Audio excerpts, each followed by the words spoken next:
Minibuzz Kampala. Welcome to the Minibuzz. This is the Minibuzz. Yengera minibus tuwayemo. Tocha just kunyumyamo. This is not a panda gali. Basi ya birobozo si masali. Ubundi no yamukwana amaguru gombi gakono. Amaguru gombi. Kuyinsiza kicha yengera basi tuwolere dobozi lyo. Teri kwembura. This is the Minibuzz. Welcome to the Minibuzz. Minibuzz Kampala.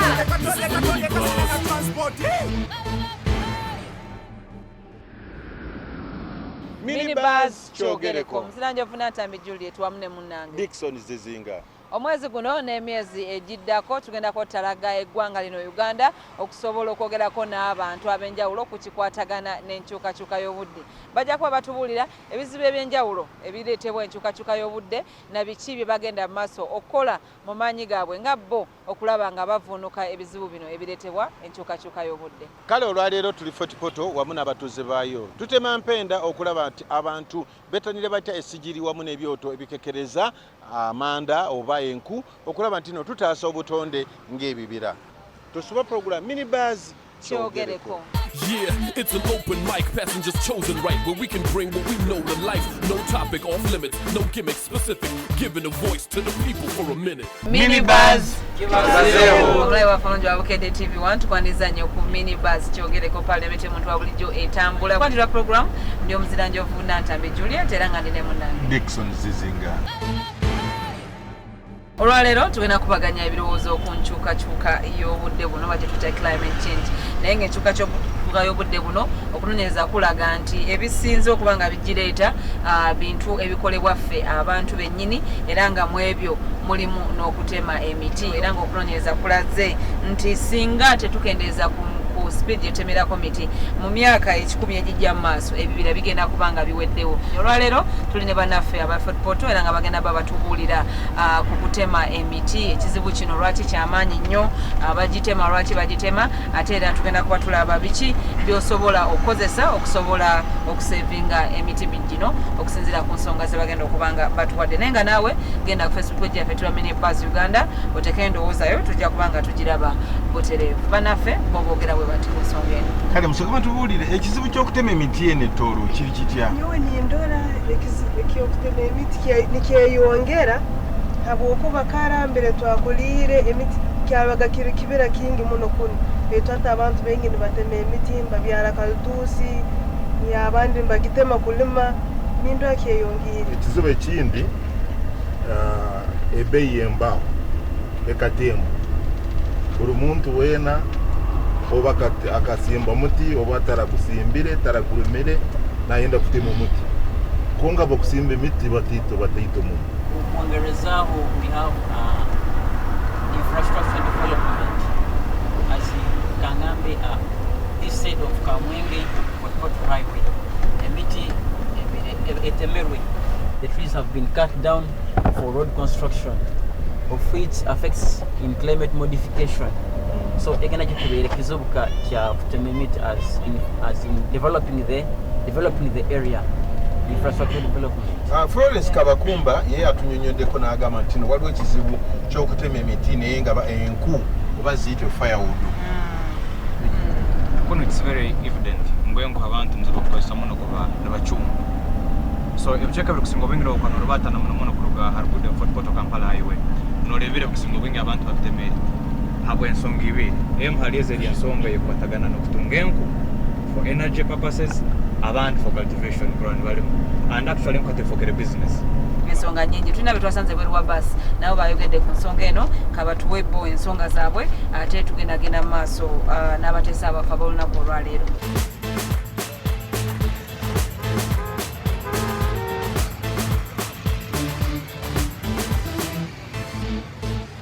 Tubaye tukozesa amanda ngago nga batema emiti nga tusasula sente nyingi mu kugula amanda. So enkola y'ebyoto biba bizze tuyambako okukereza sente tusobolesa ebyoto kuba bya muleme nyo bizo tuyamayo nitutayonoona nnyo obutonde bwansi kubanga bitusanyusa twandiyagaze naffe batujje wano batuyambe tuterewo ngano so that tulekerawo kwonona sente ogula amanda ag'esente nyingi. These energy saving stoves are more favorable just because they are more reliable, they are good, as in they use less firewood, not compared to these local ones, so they favor the environment. Like in all conditions and all terms, they are good, and I think they are the best option to go with. Kituyamba kukozesa enku entaito n'okusevinga sente n'okulinda ebyobuhangwa byaitu ebibira byaitu kwikara. The energy saving stoves, they use less firewood, and on being so, the environment will be served. Adding on that, we also have companies that produce tea. In Razori region, we are good at producing tea. In Kabarole and Chenjojo, these guys are overcutting trees because it's the only way they are getting energy for them to process the tea.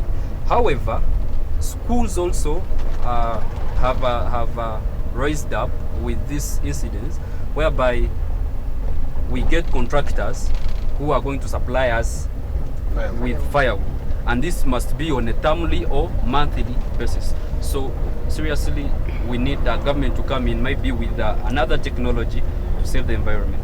Katutunule ku zino saving stoves, energy saving stoves n'ebyoto ebyo bikekereza mubimanyi mubiwulira oba nyese bushogereko ebyoto ebyo oba sigiri rundi ebyoto kale bikutwala enkutaito nibiyambaho kusanga enkunka 3 nizichumba the whole meal zangu ochumbireho chai ochumbireho mukubi ochumbireho n'ebyokuli so ekyo nikiyambaho bwingi bwenko bukuba nokozesa kusigikira kyote kyamahige kyokubasa notekayo nohembayo then nekindi ekyote ekyo nikiyambaho obumezi bw'abantu ngokuchuba nikituru kyomwika mutaito kusanga omuntu health wise nabata tasho mwika mwingi mubiri nikimuyambaho habo ensonga ekyo kyote ekyo bakikola batya kakati waliwo kino ekyoto ekyokuteka mwengu kandi hariho na sigiri eyokuteka amakara hariho sigiri ende eyokuteka mwengu.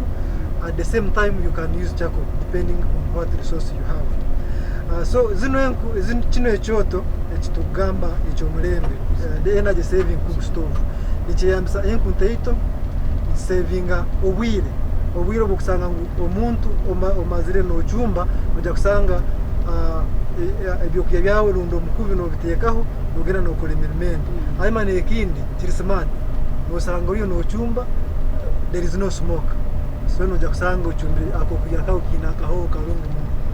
Kiki ekividdeko abantu obutajjumbira kwesa byoto bino wamu n'esigiri ezikekkereza ne bagenda amaaso okubanga bakisanyawo ebibira ate nga ebyoto bino bwe biri obuzibu buli ludda oba esigiri zino nakyabulwa mu kwegesa awareness abakuba n'olwala ebitombole okusanga beeriza abantu bano energy saving stoves bino osanga abantu tebakuzikozesa so there is that lack of awareness nga tebazikozesa kuba tebamanyi zikozesa oba tebaagala kwagala osanga begesiibwe they are being trained okumanya engeri y'okukozesa baitu bo traditional they are rooted into that old tradition ey'okukozesa enku so nakyabula kukwegesa okw'amaani kula abantu bazikozesa abakonosanga stove again atekere mu balazi etagalukire mu kisomero nakyumbisa enku. Esigiri zino ziri ku bbeeyi ku sente nga mmeka ziri affordable omuntu wa wansi asobola okugula sigiri eno oba n'ekyoto kyasobola okuba nga akiconstructinga? It depends on the kind of person and the institution you're in. If it's an independent institution like a family, some of them buy them at 20,000 or 25. Yeah, but not everyone can afford the 20,000 or 25. Then in higher institutions like schools, prisons and staffs, they construct. You just bring bricks with you, maybe soil, the red soil, and you construct manually. Yeah, it's also a saving stone. Tulina omukugu twayogeddeko naye ku nsonga y'ebyoto bino ebikekkereza wamu n'essigiri wamu n'abantu okutema ebibira katulabe ekyayogedde bw'anaaba amaliriza tugendagenda n'amaaso naki ekirina okukolebwa okakasa nti abantu balekerawo okutema ebibira basobola ate okuba nga bakozesa alternatives oba ebintu ebirala nga sigiri zino zetwogerako oba ebyoto. Omukugu waffe bw'ayogedde ku nsonga eno.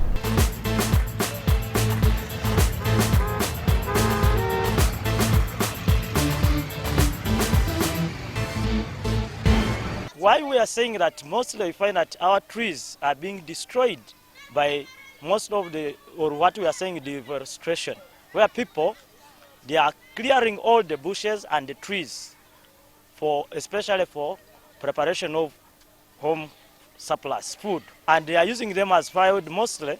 These local and the low income earners, because they cannot afford to buy charcoal, and especially when you look at the rural people, are the ones who are destroying most of the trees, and they are using them as firewood.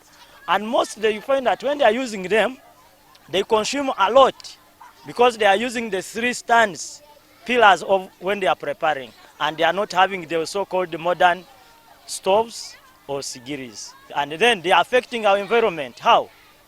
When you look at the cutting of these forests and trees, mostly here in Kabarole, now the climate have changed from the 2 pitches, that is that of Feb to April, and it have changed completely. Almost we do not have rain.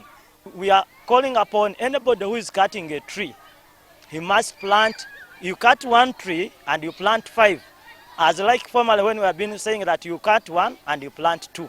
2, we have also started using what we call agroforestry. Agroforestry, what do we mean? It is the planting of trees where again you are planting crops together. So especially you plant those trees in line with the crops, and which are not destroying. The best species when we are planting crop and tree, it is called the muvule, or which we call Myzops emini. As we are trying to advance to reduce the deforestation, now we have introduced the modern charcoal stoves. Especially now which we are seeing, the charcoal stove, it saves, because we are using only few firewood, and at the end of the day, you find that you are producing a lot of heat to produce your food. Kaki ekirina okukolebwa okulaba nti abantu bajjumbira okukozesa energy saving stoves? Iteeka n'obulirakore baitu abantu babanze babegese omugasho gw'ekyoto ekyo, babegese obulungi bwakyo, babegese n'obubi bw'okugira kiri ekiri openi, n'okwokushiisha enku kandi n'okwokuza kutema ebibiro kandi ekiraruga omu kutema ekibiro. Rero bamara kwegesebwa, omuntu areba ekirungi ky'amahega agombekire, areba ekirungi kya stovu, rero okukozesa enkungi. Nze ku lwange ekirala ekisobola kukendeeza ku miti, kutema ku miti. Ate ndowooza mu mawanga ng'e Rwanda bakikoze. Eno cooking gas bakijja ku musolo. Kati ojja kusanga omuntu osanga nti ensawo y'amanda egula $6,000, kyokka nga gasi egula $2,000, ate ng'osobola kugifumbisa weeks 2. Ekyamanda ogenda kukivaako, kati ogenda kusanga nti kuva mu byalo abantu tebagenda kugitema. Kuruga kuni mbere tandikire minibus mbere tuyihire mbere nindora muno muside busa muti naguma kuruga hano kusimbura kagenda Kampala tokurora mu miti yona kuba government nerugayo negamba ngo buyomu anya kwine plot rundi taka erukwata harugud atekeho muti yake kintu cyakwenchikora mu kandi kuba mbamugamba atatireho muti becomes a case abantu mbachikora kandi mbagirinda muno. Olwakadde tuba n'ebiteeso bingi nnyo ne tetuyinza bimalayo, wabula Facebook page yaffe weeri eyitibwa Minibuzz Uganda.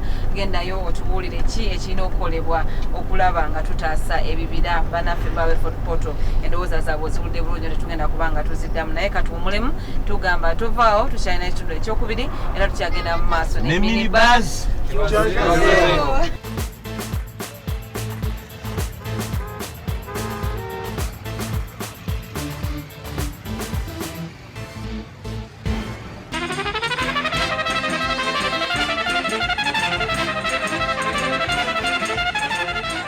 Zino biomass stove kyekintu kyennyini era bw'ogulemu oba otaasizza emiti 3.